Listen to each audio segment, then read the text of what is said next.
ራስልን ክብራን ተመልካቾቻችን ከመሃል ሚዲያ የሰዓቱን ዜና ይዘን ቀርበናል። በቅድሚያም አርዕስተ ዜና። በአማራ ክልል ያለው በትክክለኛው ፋኖ ስም ተመሳስሎ የተሰራው ሐሳዊ ፋኖ የወያኔ አጀንዳ አስፈጻሚ መሆኑና ከፈረሰው ህወሓት አቅጣጫ እንደሚቀበል ያመለከተበት ከመቀሌ ቪዲዮ ሰርቶ ላከም። ወርሃዊ ደሞዛቸው እስከ 8384 ብር የሆኑ ሰራተኞች ከግብር ነፃ እንዲሆኑ የኢትዮጵያ ሰራተኞች ማህበራት ኮንፌዴሬሽን ኢሰማኮ ለመንግስት ጥያቄ ማቅረቡ ገለጸ። በማህበራዊ ሚዲያ የመንግስትን ስም የሚያጠለሹና ራሱን የአማራ ፋኖ ብሎ የሚጠራውን ጽንፈኛ ቡድን የሚደግፉ ጽሁፎችና መልእክቶችን በማሰራጨት የሽብር ተልዕኮ ሲፈጽም የነበረ ግለሰብ በጽኑ እስራት ተቀጣ።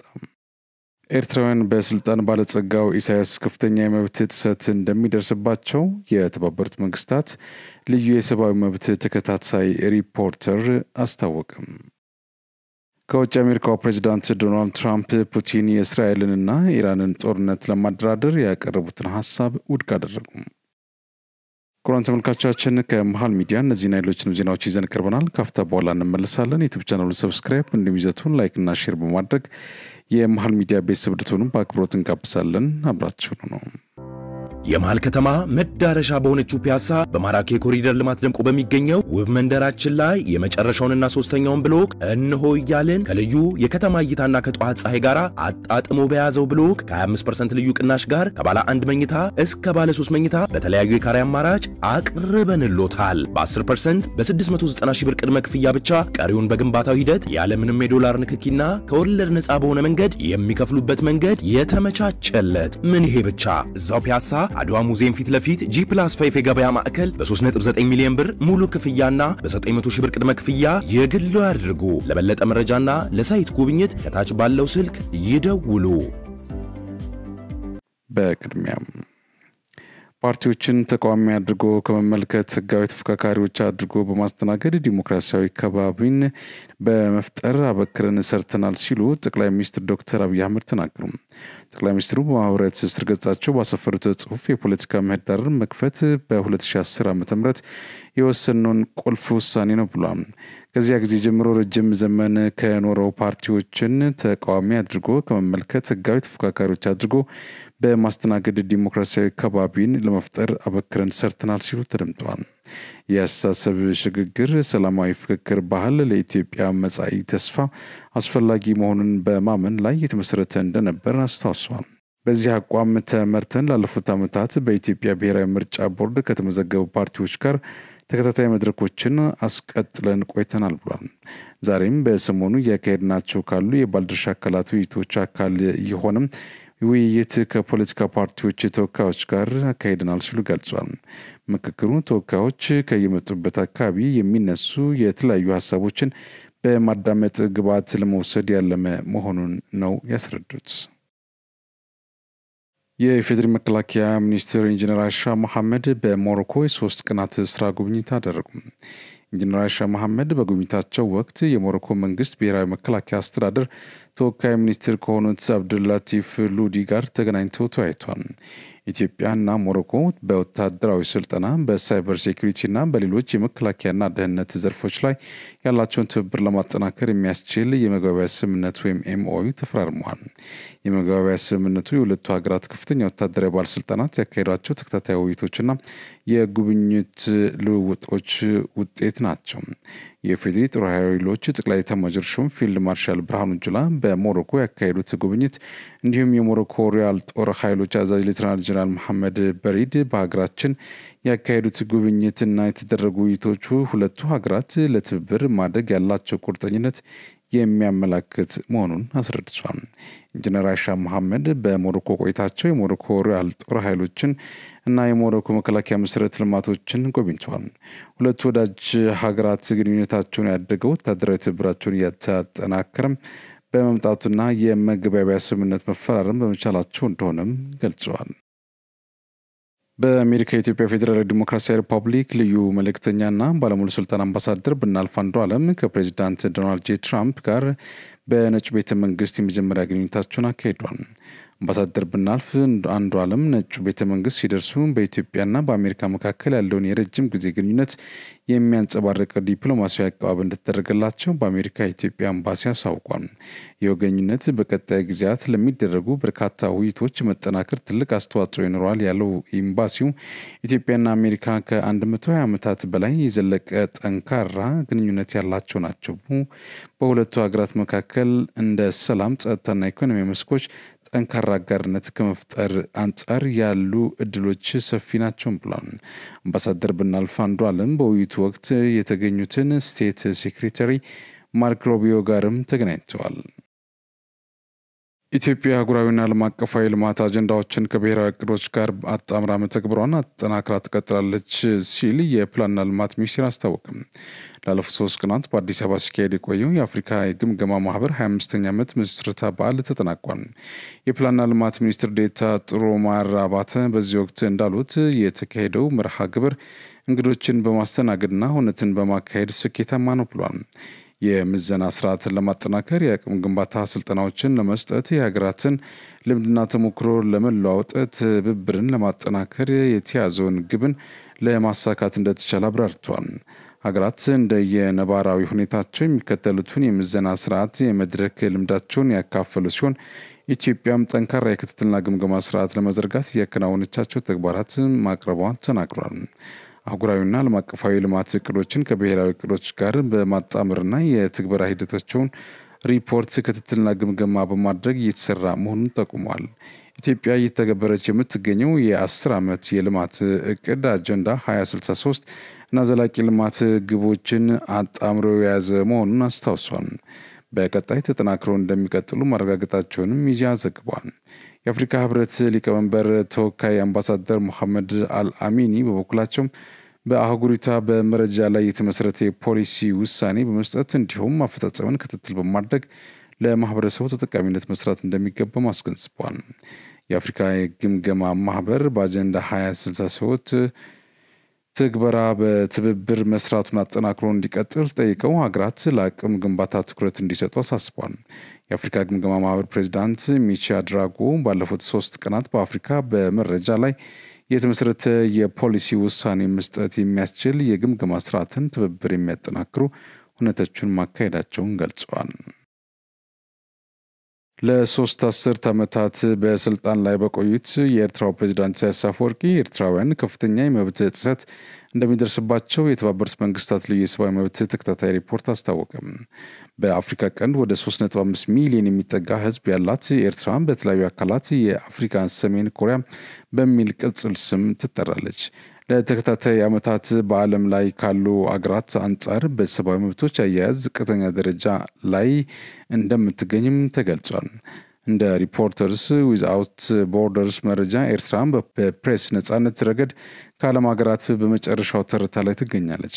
የተባበሩት መንግስታት ድርጅት በ2022 ባወጣው የሰብአዊ ልማት ደረጃ ኤርትራ በ183 ሀገራት መካከል 175ኛ ሆናለች ተብሏል። የኤርትራ የተባበሩት መንግስታት ልዩ የሰብአዊ መብት ተከታታይ ሪፖርተር መሐመድ አብዱል ሰላም በበኬር ሰኞ በጄኔቭ በተካሄደው የመሪዎች ጉባኤ ላይ በኤርትራ የሚካሄዱት የሰብአዊ መብቶች ጥሰት ስልታዊ ናቸው፣ የተጠያቂነት አስፈላጊነት እጅግ በጣም አጣዳፊ ነው ብሏል።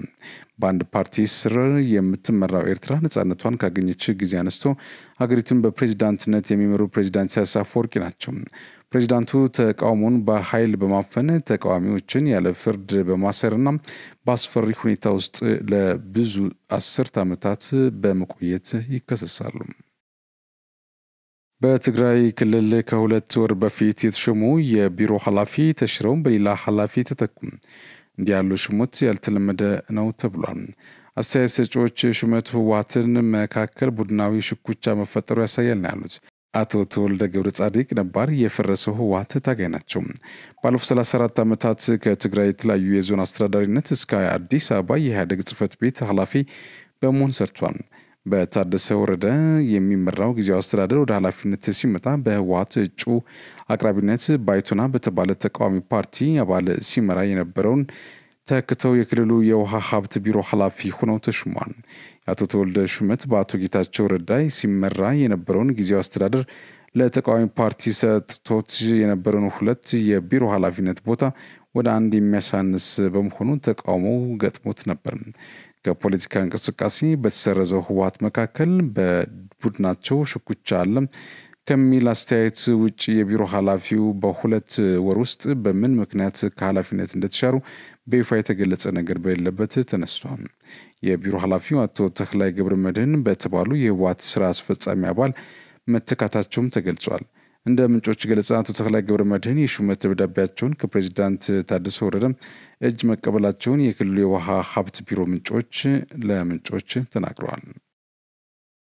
አማራ ክልል ያለው በትክክለኛው ፋኖ ስም ተመሳስሎ የተሰራው ሐሳዊው ፋኖ የወያኔ አጀንዳ አስፈጻሚ መሆኑን ያረጋገጡበትና ከፈረሰው ህወሓት አቅጣጫ እንደሚቀበሉ ከመቀሌ ቪዲዮ ሰርተው ለቀዋል።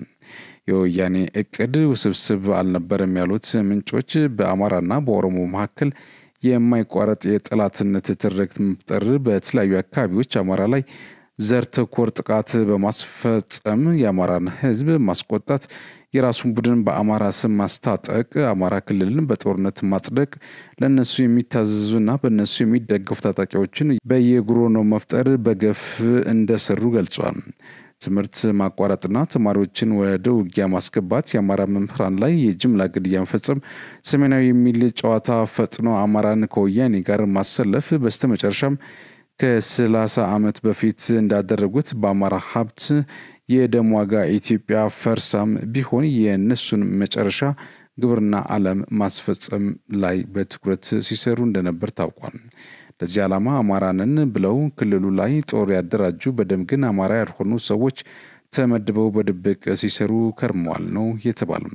ወያኔ ለዓለም ህዝብ ለሰላም እያወራች ከትግራይ ህዝብ ጉሮሮ ነጥቃ ወደ አማራ እሳት የምትተፋ መሳሪያ ትልክ ነበር፣ ቦምብ ታፈሰው ነበር፣ መሳሪያ ታስታጥቅ ነበር፣ የፖለቲካና የሚሊተሪ ስልጠና ትሰጥ ነበር ተብሏል።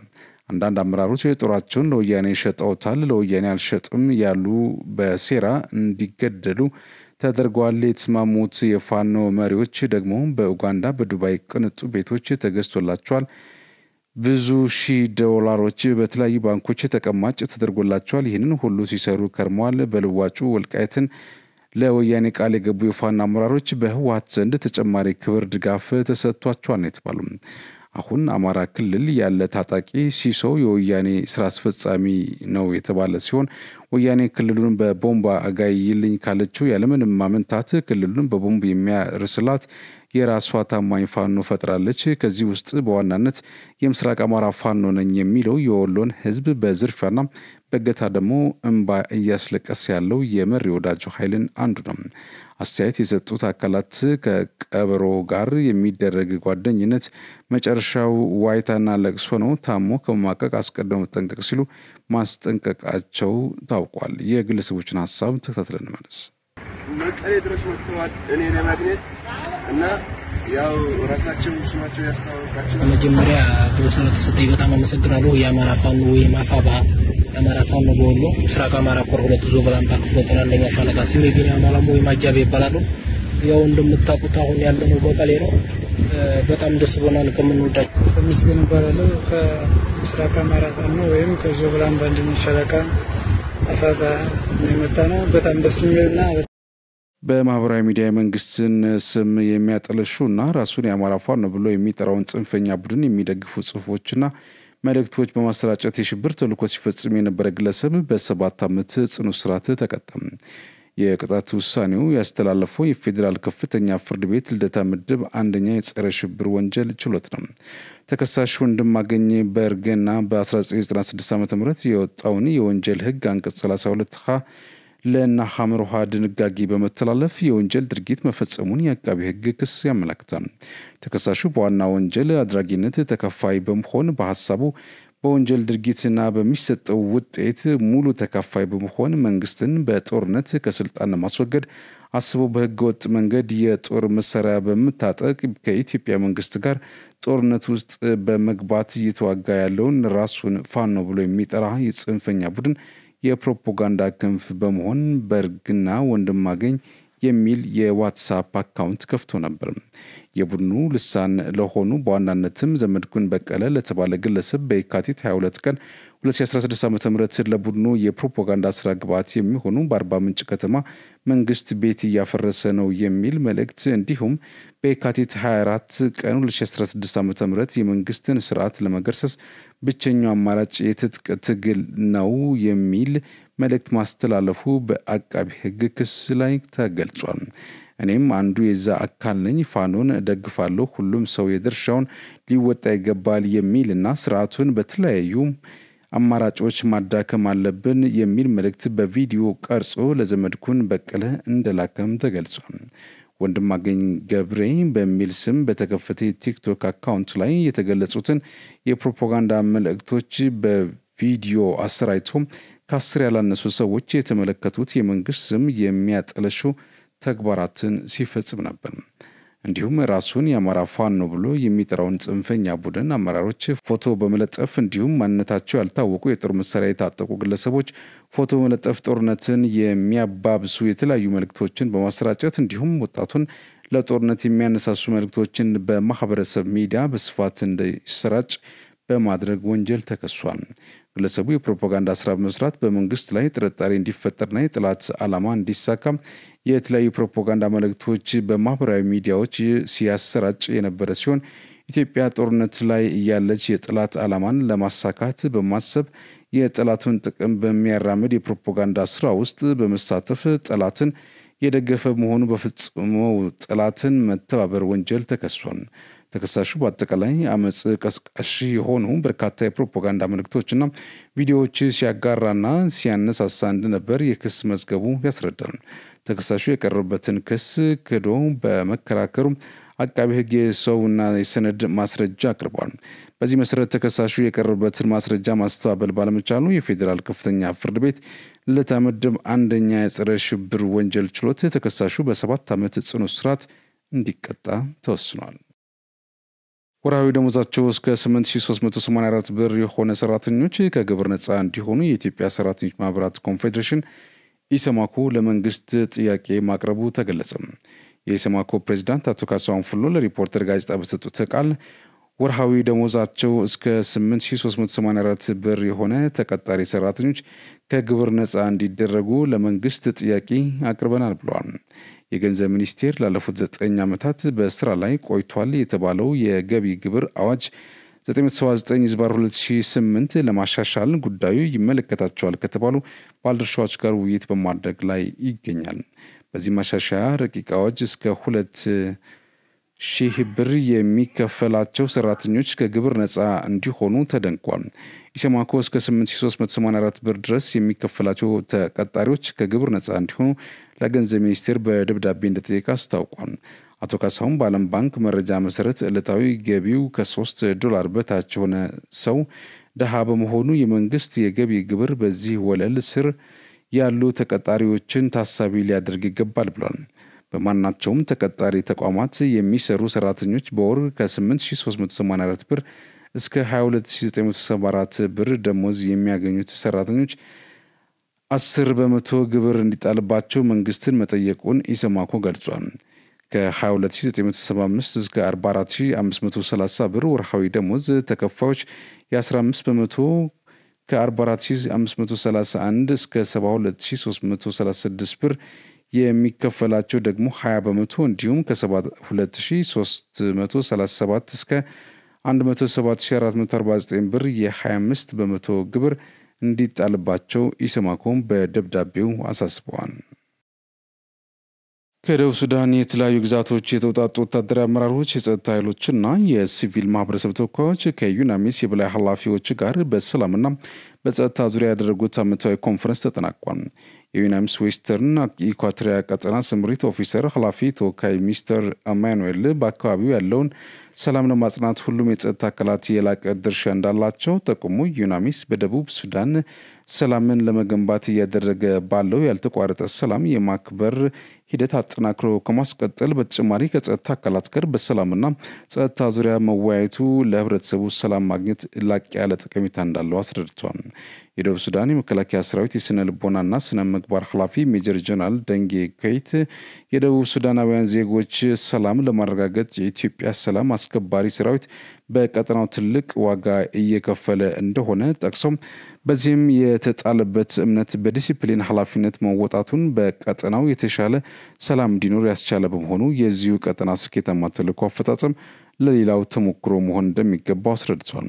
ኮንፈረንሱ ለሲቪል ማህበረሰብ የህግ ከለላ መስጠት፣ ለህፃናት ጥበቃ ማድረግ፣ ጾታዊ ትንኮሳ መከላከል እና በአካባቢ ያሉት የጸጥታ አካላት በቀጠናው ከተሰማሩ የሰላም አስከባሪ ኃይሎች መንግስታዊና መንግስታዊ ካልሆኑ ዓለም አቀፍ ድርጅቶች በትብብር እንዴት መስራት እንዳለባቸው ግንዛቤ የሰጠ ነው። የአንደኛ ሞተራይዝድ ሰላም አስከባሪ ሻለቃ አመራሮች በኮንፈረንስ ተሳትፈው ስለ ውጤታማ ተልዕኮ አፈጻጸማቸው ሐሳብ ከማቅረብ በተጨማሪ የሞተራይዝድ ሰላም አስከባሪ አባላት ኮንፈረንሱ በሰላም እንዲጠናቀቅ አስፈላጊ የጸጥታ ጥበቃም አድርገዋል።